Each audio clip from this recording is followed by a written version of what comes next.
Another day, another video to make. Even though that I haven't found anything to do a video on, this is probably going to be the shortest video I have ever made in my entire YouTube career, even though that it's not a career. What the hell am I going to do for Spooky Month? I gotta think of something. What the hell? Where the hell is that? Where the hell is that music coming from? Hold on, I gotta go check the cameras. I'm trying to check these cams here. Alright, nothing outside, nothing inside the room, nothing outside this room. Wait a minute. What the hell was that? Go back. What the hell is that thing? What the hell? What the hell? Oh my god, it's opened the door. Go back. Oh my god, it's inside the room now. Stop. No, where did it go? It's outside this goddamn room. Oh my god, it's trying to get it. Nope. No, you fucking don't. Stay out, you bitch. Okay. Perfect. There's no possible way he can get inside this room. Okay. Well, I'm gonna close off, maybe go to sleep. Hopefully he's gone by the morning.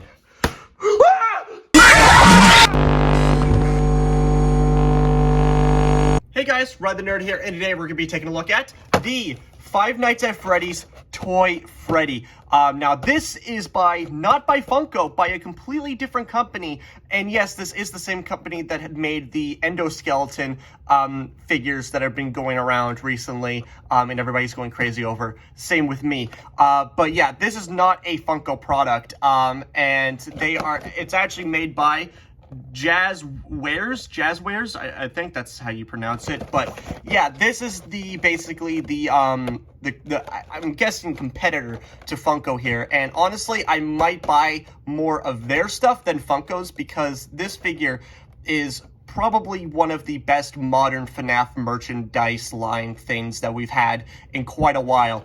And I'll get to that when we, actually go into the figure. But I just want to talk about something. So, since it is the spooky month, I decided to take a look at only spooky figures leading up to Halloween.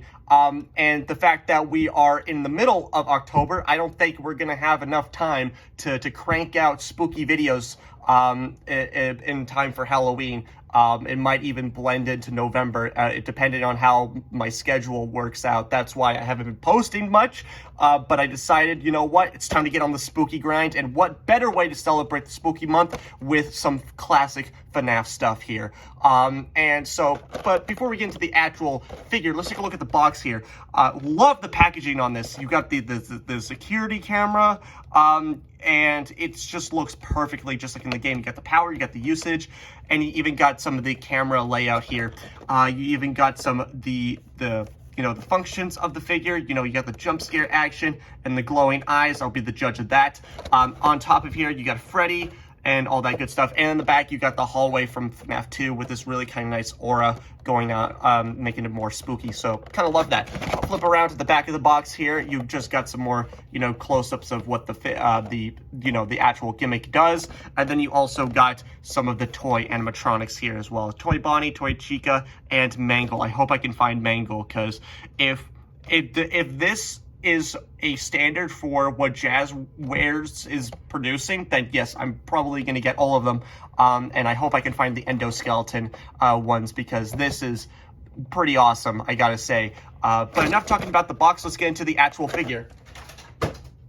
And here is Toy Frederick Fazballs himself. And yeah, he is looking really, really game accurate here. I really do like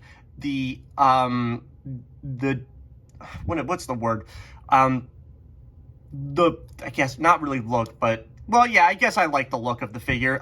But what difference from what this company is doing and what Funko's doing is that to make it, they're making it more game accurate. Not to say that the Funko figures weren't, game accurate or anything, but they were just more like, they didn't really quite look like that. They also kind of have they were kind of lanky and their proportions and everything. And yes, those annoying ball joints, they are gone. They are no more on this bad boy here. We got no ball joint. Well, I mean, we got ball joints, but they're not like, you know, visible that they're gonna pop off anytime soon, which is really great. And this kind of brings me back to the old school FNAF days, with, you know, the classic merch and everything, including the old school Funko figures, where instead of, you know, having like, you know, keychains or bag hangers or any of that, you know, garbage or whatever, this is like bringing back to the roots, and I'm really happy that they decide to, you know,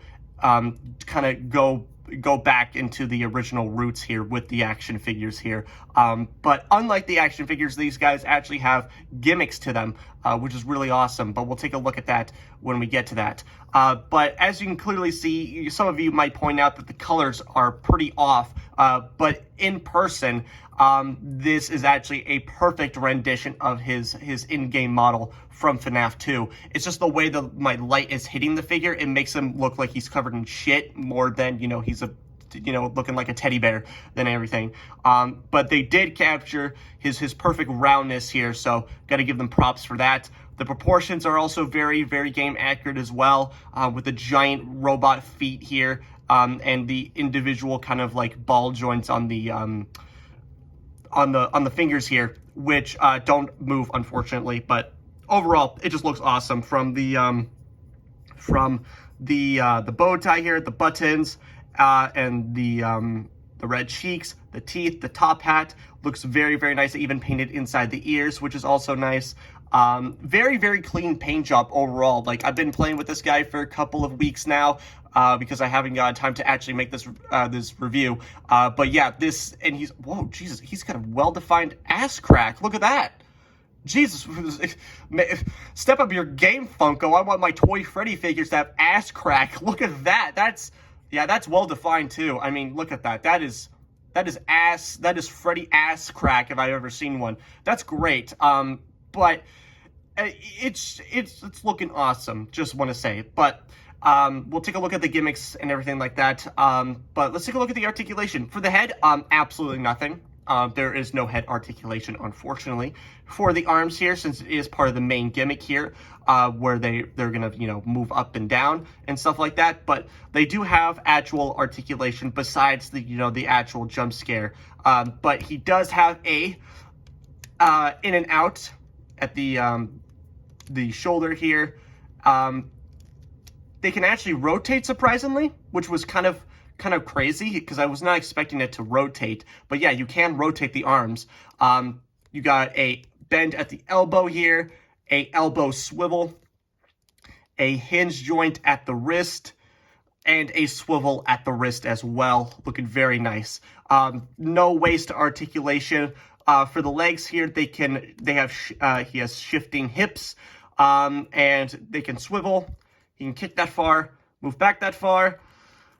Very tight bend at the knee here. It's way better on this one, but yeah, there is. Come on. Jesus Christ.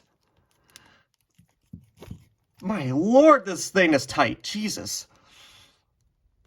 Okay, well, I'm not going to try to, you know, break this thing, but yeah, he does have, you know, I'm pretty sure you're going to have to heat that up with a hairdryer. Oh yeah, you can definitely see the joint and everything, but yeah, he does have a knee swivel. He does have bendable. He does have an up and down movement at the feet and a swivel as well, and nothing else for the figure. But let's get into the main gimmick of the figure, which is the jump scare action, which is pretty awesome, honestly. I love this action feature. It looks really, really nice. I really do like this. It's really simple in design, but like it really does make a whole lot of sense, even though that he doesn't, like, you know, do the Foxy jump scare or whatever. But the fact that you even have a jump scare, it looks really, really awesome. I really do like that. And so yeah, you just push this button on the back here, and bam, now he's jump scaring. Very awesome. But the other feature that I mentioned on the box was his glowing eyes. So let's go see if they actually work. Well, I'm in my bathroom, and that is the most creepiest shit I've ever seen in my life. So yeah, they are glow in the dark. You just need to, we just got a UV up in here, flashbang them, and bam. That is genuinely the most haunting thing I've ever seen in my life. That is, and the pupils shine too. That is like 10 times scarier. It's not just a solid, glow in the dark thing. The pupils actually show with the glow of the actual iris there. So that's genuinely terrifying. So yeah, that's the glow in the dark, and I think I may need to get out of here before I get jump scared.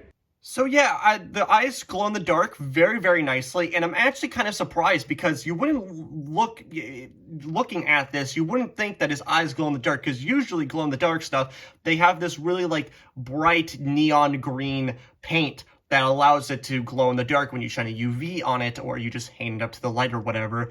But it's just plain old white. And the eyes are very, very Jesus Christ, well done with the paint job and everything like that. So yeah, it's you wouldn't know that they were glow in the dark if I didn't, if it didn't say on the packaging, honestly. And yeah, they glow really, really nicely in the dark, especially since the glow, since the irises are dark and the white of the eyes glows in the dark. It creates this very, very, vivid of the the pupils actually shining through the glow in the dark eyes and everything like that, which makes it 10 times creepier. And yeah, it's pretty haunting, honestly. And I hope that all the other figures that they've made have these glow in the dark features here, because that is pretty terrifying. But yeah, that's going to do it for me, guys. I really hope you enjoyed this video. Like, comment, subscribe. I don't care what you do, but it's know what time it is. So, bye, guys.